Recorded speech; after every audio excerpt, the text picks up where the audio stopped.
میں نے کہا جی یہ مزار وہ کہتے ہیں وہ تو حدیث میں ہے کہ قبر پر بنانا منع ہے، قبر کے اپون یا فوق کا تو منع نہیں ہوا. تو میں ان کو سمجھاتا رہا کہ بھی نبی علیہ السلام جب یہ بات کر رہے تھے تو وہ قبر کے اوپر مطلقاً عمارت بنانے کی بات کر رہے تھے، ایگزیکٹ قبر کے اوپر والی بات نہیں وہ اس زمانے میں بناتے تھے. یہ بسم اللہ الرحمن الرحیم.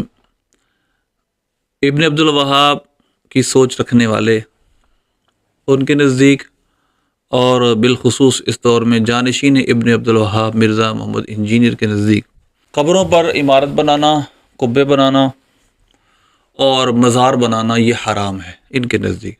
اور اسی وجہ سے جب ان کی حکومت سعودی عربیہ پہ آئی، سب وہ حجاز مقدس سعودی عربیہ بنایا گیا، ایک بالکل ظلم کر کے اور بالکل غیر مسلموں کے زیر اثر.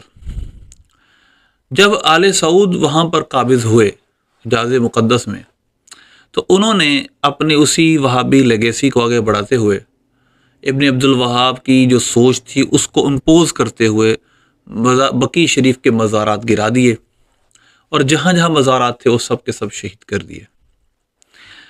تو اس لیگیسی کو عام کرنے کے لیے پھر دنیا بھر میں مدارس قائم کیے گئے، اور وہاں پر اس سوچ کو، اس فکر کو پروان چڑھایا گیا، اسکول آف تھاٹ کو، کہ مزار بنانا حرام ہے. اور مسلمانوں کی میجورٹی کے خلاف جا کر اس پر فتویٰ دیے گئے، اور یہاں تک کہ آج جانشین ابن عبد الوہاب یعنی مرزا محمد انجینئر سب سے بڑا مخالف ہے مزارات کا اور بزرگوں کا. سوال یہ پیدا ہوتا ہے کہ ان کا استدلال جن روایات سے ہے ان کا مطلب و مفہوم کیا ہے، ہم اس کو سمجھیں اور اس کی وہ تشریحات دیکھیں کہ جو واقعی بنتی ہیں، نہ کہ ابن عبد الوہاب اور اس کے پیروکاروں کی اینک سے ہم دیکھیں. پہلے تو میں مزار بنانے کے حوالے سے، عمارت بنانے کے حوالے سے گنبد، اس کے بعد قبر پر بیٹھنا یعنی مجاور جو ترجمہ کرتے ہیں قبر پر لکھنا، یہ چند باتیں ہیں جو میں نے آپ کے سامنے ایک ویڈیو میں چند باتیں ہوگی، پھر اگلی ویڈیو میں انشاءاللہ مزید ہم ڈیٹیل سے یہ سب چیزیں سمجھیں گے تاکہ ان کی ہمیں سمجھ بوجھ آئے کہ ان کا اصل مطلب اور مفہوم کیا ہے. سب سے پہلے وہ حدیث سنتے جس سے ان کا استدلال ہے. متعدد کتب کے اندر روایت ہے، اور جامع ترمذی میرے سامنے اس کی روایت نمبر 1052 ہے. صحیح مسلم میں بھی ہے، جگہ جگہ روایات یہ موجود ہیں. حضرت جابر رضی اللہ تعالیٰ سے روایت ہے، فرماتے ہیں نہا رسول اللہ صلی اللہ علیہ وسلم ان تجسس القبور وان یکتب علیہا وان یبنى علیہا وان توطأ، کہ نبی پاک صلی اللہ علیہ وسلم نے منع فرمایا کہ قبروں کو چونا لگایا جائے، اس پر لکھا جائے یا اس پر عمارت بنائی جائے اور اس کو اپنے پاؤں سے روندا جائے. یہ روایت اس بارے میں ہے، اور کچھ روایات لکھنے کے حوالے سے. لکھنے کی روایت انشاءاللہ آج ہم ڈسکس نہیں کریں گے، آئندہ ویڈیو میں ہم یہاں پر زیادہ تر جو اس ویڈیو کے اندر ہم ڈسکس کریں گے وہ عمارت بنانے کے، گنبد بنانے کے حوالے سے. تو اس روایت کو میں نے آپ کے سامنے بیان کیا، جامع ترمذی کی روایت نمبر 1052، مسلم شریف میں کتاب الجنائز میں، اور جگہ جگہ یہ روایت موجود ہے. اب ہم سمجھنا یہ چاہیں گے کہ اس روایت میں جو این یبنا علیہا اور یبنا علیہ کے لفظ بھی ہیں، اس کا مطلب اور مفہوم کیا ہے. دیکھیے، ایک یبنا علیہ کا مفہوم وہ ہے جو ابن عبد الوہاب کے جانشین اس طور پہ مانتے ہیں کہ آپ ارد گرد عمارت بنائیں، سراؤنڈنگ میں قبر کی عمارت بنائیں. ایک تو یہ مفہوم ہے، اور ایک انڈرسٹینڈنگ یہ ہے کہ اصل قبر، یہاں منع ہے اصل قبر یعنی جو قبر کا تعویذ ہے، اس اصل قبر کو پر بنیاد رکھتے ہوئے نیچے سے یا اسی کے اوپر ہی یوں عمارت کھڑی کرنا، جیسا کہ آپ چند تصاویر میں دیکھ رہے ہیں. جس طرح عیسائی کرتے ہیں کہ وہ قبر کے اوپر یوں دیوار کھڑی کرتے ہیں اور اوپر جا کر یوں بند کر دیتے اسے، یعنی عین قبر پر عمارت بنانا. ہمارے نزدیک قبر کو اندر سے پکا کرنا بھی بلا عذر ناجائز ہے، اور یہ عمارت بنانا بھی ناجائز ہے، اور حدیث میں یہی مراد ہے. آپ کے سامنے حاشیۃ السندی چل رہا ہے، جس میں لکھا گیا ہے اسی حدیث کے تحت جو مسند امام محمد میں اور ان کی شرح میں حاشیۃ السندی میں ہے کہ یحتمل ان المراد البناء علی نفس القبر لیرفع ان ینال بالوطء، کہ اس سے مراد یہ بھی ہو سکتا ہے کہ عین قبر پر، نفس قبر پر عمارت بنائی جائے تاکہ اس کو لیرفع ینال بالوطء، تاکہ کوئی روند نہ سکے، اس اوپر سے کوئی گزر نہ سکے، کما یفعلہ کثیر من الناس، جس طرح بہت سارے لوگ کرتے ہیں۔ البنا حولہ، یہ دوسرا احتمال ہے کہ ارد گرد عمارت بنانا۔ تو یہ دونوں احتمال ہیں، وہابی دوسرے احتمال کو لیتے ہیں، ہمارے نزدیک پہلا احتمال ہے، اور اس کی دلیل کیا ہے، تائید کیا ہے، میں آپ کے سامنے وہ تائیدات آپ پیش کروں گا۔ نمبر 1، کچھ صحابہ کرام سے ثابت ہے کہ انہوں نے قبر کے اوپر گنبد بنایا۔ مثلا چند روایت حوالے میں آپ کے سامنے پیش کرتا ہوں۔ یہ مشکات شریف کا پہلا حوالہ آپ کے سامنے ہے۔ مشکات شریف میں کتاب الجنائز میں روایت اس کے اندر روایت ہے، ان البخاری تعلیقا، امام بخاری سے تعلیقا روایت ہے، لما مات الحسن بن حسن بن علی، جب حسن بن علی رضی اللہ عنہ اجمعین وفات پا گئے، داربت امرأتہ القبۃ علی قبرہ سنتاً، تو ان کی گھر والی نے، ان کی زوجہ محترمہ نے ان کی قبر مبارک پر 1 سال تک گنبد بنا کر رکھا۔ ثم رفعت، پھر اس کو اٹھا لیا، فسمعت صائحا، تو انہوں نے ایک آواز سنی، الا هل وجدوا ما فقدوا، وہ 1 سال تک وہاں رہی غم کی وجہ سے، تو انہوں نے کہا کیا جو تم نے مفقود، جو انہوں نے مفقود کیا، یعنی جو وہ کھو چکے، انہوں نے کیا پا لیا؟ فاجابہ آخر بل یئسوا فانقلبوا، دوسرے نے جواب دیا نہیں، وہ مایوس ہوئے اور واپس لوٹ گئے۔ تو یہ صحابہ کی دور میں یہ ہوا، تابعین کے دور میں ہوا، انہوں نے اس سے منع نہیں کیا۔ اب یہ ایک حوالہ ہے، اس کے اوپر زبیر علی زئی کی تحقیق یہ ضعیف ہے، تو میں اس کا جواب دوں گا کہ یہ ایک صحابیہ کا عمل نہیں ہے، یا یہ ایک شخص کا عمل نہیں ہے، یہ متعدد اشخاص کے عمل صحابہ میں بھی موجود ہیں۔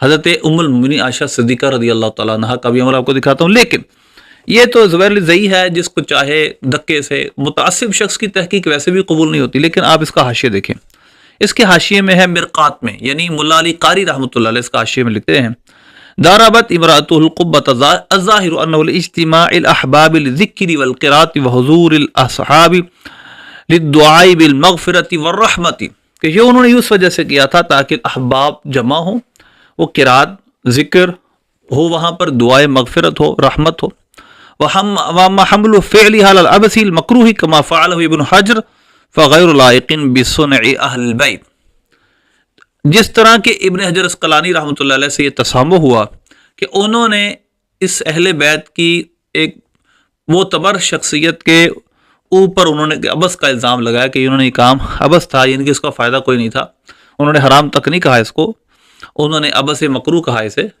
تو فرماتے ہیں مولا علی قاری رحمۃ اللہ علیہ، تو اہل بیت پہ یہ الزام لگانا درست نہیں، یعنی اہل بیت اتنے بڑے خاندان پہ یہ الزام لگانا کہ انہوں نے کوئی عبث اور مکروہ کام کیا، یہ درست نہیں۔ یہ مولا علی قاری رحمۃ اللہ علیہ کی مرقات میں لکھا ہے، اور یہاں مشکات کے حاشیے میں موجود ہے۔ اسی طرح المنتقی موطا کی شرح موطا منتقی میں جو چند اصحاب کے نام میں آپ کے سامنے لوں گا جنہوں نے قبروں پر گنبد بنایا، ایک عرصے تک رہا۔ مثلا دیکھیے، آپ دیکھ رہے ہیں المنتقی شرح موطا کہ الفسطاط یضرب علی القبر، وہ گنبد کہ جو قبروں پر باندھا جائے، قبروں پر بنایا جائے، فقد قال ابن حبیب نے کہا ضربہ علی قبر امراتی افضل من قبرہ علی قبر، افضل من ضربہ علی قبر رجل، وہ کہتے ہیں کہ مرد کے قبر پر گنبد بنانے سے عورت کے اوپر گنبد بنانا بہتر ہے۔ کیوں؟ لما یستر منہا عند اقبارہا، کیونکہ سب کو پتا ہے کہ وہ عورت کی قبر۔ لیکن آگے کہتے ہیں وقد ضربہ عمر علی قبر زینب بنت جحش، حضرت زینب بنت جحش رضی اللہ تعالی عنہا کے مزار پر حضرت عمر فاروق رضی اللہ تعالیٰ نے گنبد بنایا۔ وقد، پھر اس کے بعد وقارہ ضرب علی قبر رجل ابن عمر، اور حضرت ابن عمر رضی اللہ تعالیٰ عنہ عورت مرد کے اوپر گنبد بنانے کو مکروہ سمجھتے تھے۔ لیکن اس کے بعد کہتے ہیں وابو حریرہ وابو سعید الخدری ابن مسیب، یہ ہستیاں مرد کی قبر پر گنبد کو یوں بنانے کو مکروہ سمجھتی تھیں۔ لیکن وضربہ محمد بن الحنفیہ وضربتہ عائشہ، لیکن اس کے باوجود مرد کی قبر پر گنبد بنانا بھی صحابہ سے ثابت ہے۔ وضربتہ عائشہ علی قبر اخیہا، حضرت عائشہ رضی اللہ تعالیٰ عنہ نے اپنے بھائی کی قبر پر بھی گنبد بنایا، یعنی حضرت عبد الرحمن۔ وضربہ محمد بن الحنفیہ علی قبر ابن عباس رضی اللہ عنہما، اور محمد بن حنفیہ شہزادہ مولا علی رضی اللہ عنہ نے بھی حضرت عبداللہ بن عباس رضی اللہ عنہما کی قبر پر گنبد بنایا۔ اس کے بعد کہتے ہیں قال ابن حبیب وراہ واسعا، ابن حبیب محدث کہتے ہیں میرے نزدیک وسعت ہے اس میں، الیوم والیومین والثلاث یبات فیہ ان خیف من نبش او غیرہ، کہ اگر مجھے وسعت ایک دن، چند دن، کئی دنوں تک اس پہ گنبد بنایا جا سکتا ہے، کوئی حرج کی بات نہیں ہے، کہ جب کہ کوئی خوف ہو کہ اس سے قبر کو نکال لیا جائے، قبر سے لاش کو نکال لیا جائے گا، یا کوئی اور خوف ہو یا کوئی اور بات ہو، بہرحال قبر پر گنبد بنایا جا سکتا ہے۔ ان اقوال سے پتہ چلتا ہے، اگر کوئی کہے یہ حدیث کے مخالف ہے تو یہ تو دراصل آپ کا فہم ہے نا کہ حدیث کے خلاف ہے، ہمارا فہم تو یہ نہیں ہے، محدثین کا فہم تو یہ نہیں ہے۔ تو لہذا اس لیے ان روایت سے یہ پتہ چلتا ہے کہ صحابہ نے بہرحال گنبد قبر پر بنائے۔ لیکن اب سوال یہ پیدا ہوتا ہے کہ یہ جو ہم روایت پھر یبنى علیہ، پہلے تو میں اس کی وضاحت کر چکا ہوں، لیکن مزید اس کی وضاحت میں آپ کے سامنے کچھ اتھینٹک باتیں بیان کرتا ہوں۔ پہلی ایک بات کہ نبی پاک صلی اللہ علیہ وسلم کا مبارک مزار کہاں بنا؟ یہی منع کیا گیا نا قبر پر عمارت بنانا، تو نبی پاک صلی اللہ علیہ وسلم کا مزار مبارک کہاں بنا؟ عمارت کے اندر، حجرہ عائشہ میں رضی اللہ عنہا۔ کوئی اگر کہے وہ تو نبی پاک صلی اللہ علیہ وسلم ہے، بات یہ ہے کہ حضور صلی اللہ علیہ وسلم نے کسی کو خاص نہیں کیا، چلے پھر بھی ہم اس خصوصیت کو مان کے چلتے ہیں اور آگے دیکھتے ہیں۔ حضرت ابوبکر صدیق رضی اللہ تعالی عنہ بھی قبر کے اپنی قبر اسی عمارت میں بنانے کی خواہش ظاہر کر رہے ہیں جس کے ارد گرد عمارت بنی ہے اس جگہ۔ حضرت عمر فاروق بھی یہ خواہش ظاہر کرتے ہیں رضی اللہ عنہ۔ حضرت سیدہ عائشہ صدیقہ رضی اللہ تعالیٰ عنہ کی بھی یہی خواہش ہے کہ میں اس جگہ دفن ہونا چاہتی ہوں جس کے ارد گرد عمارت ہے، قریب مسجد بھی ہے۔ تو اگر یہ جو تھنکنگ ہے کہ اس سے مراد قبر کے ارد گرد عمارت ہے، تو یہ تو صحابہ کرام علیہم رضوان پر بھی الزام آتا ہے۔ اچھا، پھر یہ کہیں وہ تو پہلے سے بنی ہوئی تھی، تو اس کا جواب یہ ہے کہ کیا بعد میں نہیں بنائی گئی؟ 17 سن ہجری میں حضرت عمر فاروق رضی اللہ تعالی عنہ نے دیوار کیا نئی نہیں بنائی؟ یہ ہسٹری ہے، پھر صحابہ کے دور میں، تابعین کے دور میں، تبع تابعین کے دور میں اس کی توسیع ہوئی، اس کے گرد عمارتیں بنائی گئی، ایک دیوار رکھی گئی جس سے پتہ چل جائے کوئی اگر چھت پہ جائے تو یہ روزہ اطہر کی دیوار ہے، اس کے آگے کوئی نہ جائے۔ تو لہذا باقاعدہ سے صحابہ کرام علیہم رضوان نے اس مبارک جگہ کے ارد گرد عمارت کو بھی بنایا، یعنی دیوار بھی بنائی وہاں پر، وہ عمارت کے اندر ہی مزارات پہ۔ لہذا اس وجہ سے کوئی ایسی تشریح کی جائے یبنى علیہ کی کہ جس سے ان صحابہ کے عمل کو ہم حرام نے نجائز کی طرف منسوب نہ کریں۔ تو وہابیہ کی یہ جو سوچ ہے، اس کے مطابق تو صحابہ بھی نجائز کام کرتے رہے، اس لیے اس کا مطلب ہی یہ نہیں جو وہابیہ لیتے ہیں یا جانشین ابن عبد الوہاب مرزا انجینئر لیتا ہے، بلکہ اس کا مطلب یبنى علیہ کا مطلب نفس قبر کے اوپر عمارت بنانا، یہ اس کی اصل ہے۔ اب اس پر ایک اور چند حوالے میں، اب اس پر چند اور باتیں میں آپ کے سامنے پیش کرتا ہوں قرآن پاک سے۔ سورہ کہف کی آیت ہے، اس میں اللہ فرماتا ہے قال الذین غلبوا علی امرہم لنتخذن علیہم مسجدا، کہ جن پر اصحاب کہف کا معاملہ غالب ہوا انہوں نے کہا ہم ان کی قبر، ان کے ارد گرد مسجد بنائیں گے۔ ذرا غور کیجئے گا، قال الذین غلبوا علی امرہم، میرے سامنے یہ تفسیر مدارک ہے، امام نصفی رحمۃ اللہ علیہ فرماتے ہیں من المسلمین وملکہم، علی امرہم کا مطلب یہ ہے کہ مسلمانوں میں سے جن پر ان کا اصحاب کہف کا معاملہ غالب آ گیا کہ اب ان کے مزارات ہم قبور کے ساتھ کیا کریں۔ وَكَانُوا أَوْلَىٰ بِهِمْ وَبِالْبَنَاءِ عَلَيْهِمْ لَنَتَّخِذَنَّ عَلَىٰ بَابِ الْكَهْفِ، ہم کہف کے یعنی اس دروازے، اس کیو کے، اس غار کے دہانے پر ہم مسجد بنائیں گے، يُصَلِّي فِيهِ الْمُسْلِمُونَ وَيَتَبَرَّكُونَ بِمَكَانِهِمْ، کہ مسلمان وہاں نماز پڑھیں گے اور ان کے مکانہ سے برکت لیں گے۔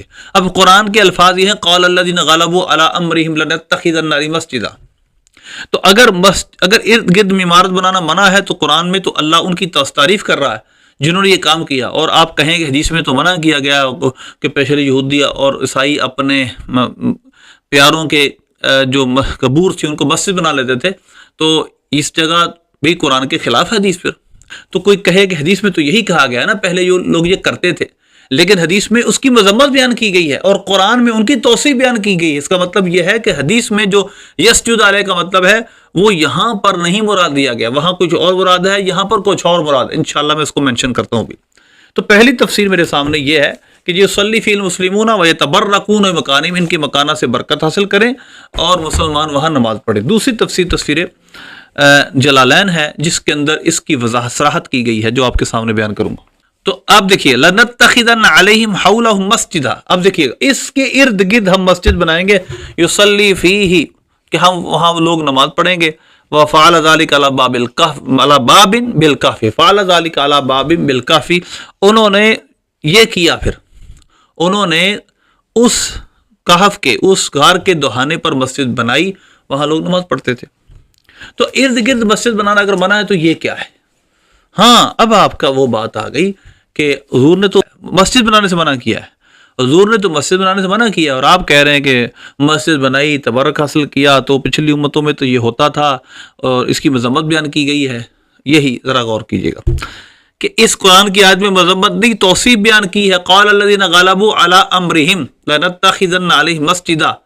ہاں حدیث میں جس سے منع کیا گیا وہ کیا ہے؟ ان یسجد علیہ کا مطلب کیا ہے؟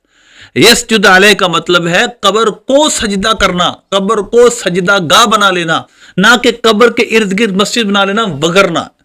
انہی وہابیہ سے اور انہی وہابیہ کے آج کے جانشین مرزا انجینئر سے ذرا عقل کے دریچے کھول کر غور و فکر کرنے کی التجا ہے کہ نبی پاک صلی اللہ علیہ وسلم کا مزار کہاں تھا؟ مسجد نبی شریف سے وہ کتنے کلومیٹر کے فاصلے پہ تھا؟ کتنی دیواریں حائل تھیں؟ کتنا فاصلہ تھا حضور کے مزار، حضرت ابوبکر صدیق، حضرت عمر فاروق کے مزار میں اور مسجد نبی شریف میں؟ ماں بین بیتی و منبری روضۃ من ریاض الجنہ، سب کچھ حضور پاک صلی اللہ علیہ وسلم نے اس کو جنت کی کیاری قرار دیا ہے، جو روضہ اور منبر کے درمیان کی جگہ ہے۔ اب ذرا غور کیجیے گا کتنی جگہ ہے، بالکل ساتھ ہے مسجد نبی شریف کے۔ تو اب یہ اگر حدیث کا مطلب اور مفہوم یہ لیتے ہیں کہ اس مزار کے ارد گرد مسجد بنانا منع ہے، تو پھر مسجد نبی شریف کہاں ہے؟ روضہ شریف سے کتنی کلومیٹر کے فاصلے پہ؟ تو لہذا قال الذین غلبوا علی امرہم لنتخذن علیہ مسجدا، بھی ارد گرد مسجد مراد ہے، عمارت مراد ہے، اور بالکل یہی اس کی ہم جواز کے قائل ہیں، اور یہی ہم کہتے ہیں۔ ہاں یسجد علیہ جو حدیث میں کہا گیا ہے کہ قبر کو سجدہ گاہ نہ بناؤ، اور انہوں نے قبروں کو سجدہ گاہ بنا لیا، اس کا مطلب یہ ہے کہ قبر کو سجدہ کرتے تھے، قبر کو سجدہ کرتے تھے، مسجد نہیں، ارد گرد مسجد نہیں، قبر کو سجدہ کرتے تھے، اور یہ بالکل منع ہے، یہ بالکل حرام ہے تعظیماً، اور اگر کوئی عبادت کی نیت سے کرے تو شرک ہے۔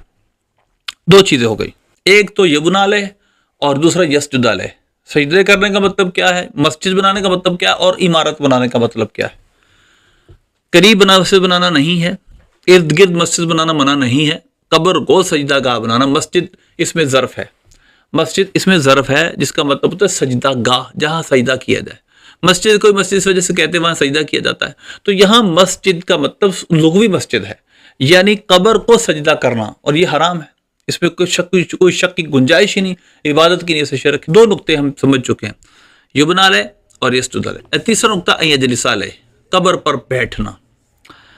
وہابیہ اس کا ترجمہ کرتے ہیں قبر پر مجاور بننا، بریکٹ لگا کر، اسلام 360 میں اور جگہ جگہ یجلس علیہ، قبر پر مجاور بننے سے منع کیا۔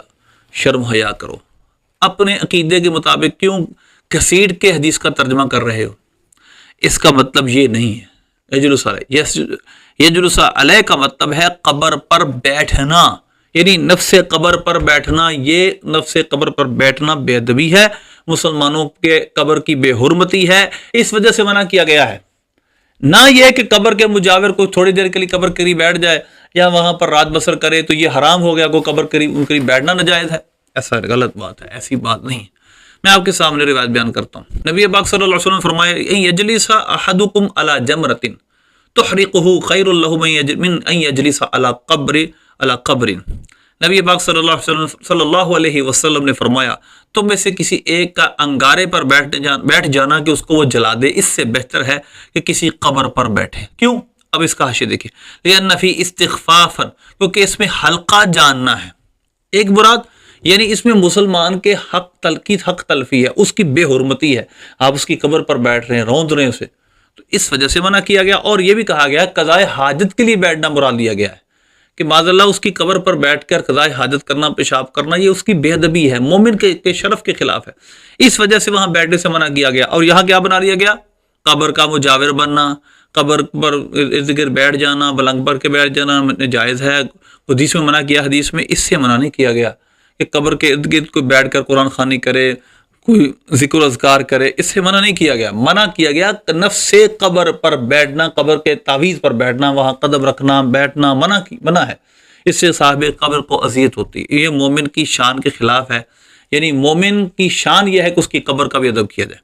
لہذا اس وجہ سے ہم سب کو چاہیے کہ ہم ان فتنوں سے اپنے آپ کو دور رکھیں، اور جو 1400 سال کے مسلمان کر رہے ہیں وہ خلاف شرع نہیں ہے. ہمیں یہ سمجھنا چاہیے. یہ جو آج کا دور کا فتنہ ہے، یہ سب سے بڑا فتنہ یہ ہے. اس چھوٹی سی انڈرسٹینڈنگ سے آپ اتنے بڑے مسلمانوں کے گروہ کو کافر، مشرک اور قدر کیا کچھ قرار دیتے ہیں. اللہ سے دعا ہے اللہ عمل کی توفیق عطا فرمائے.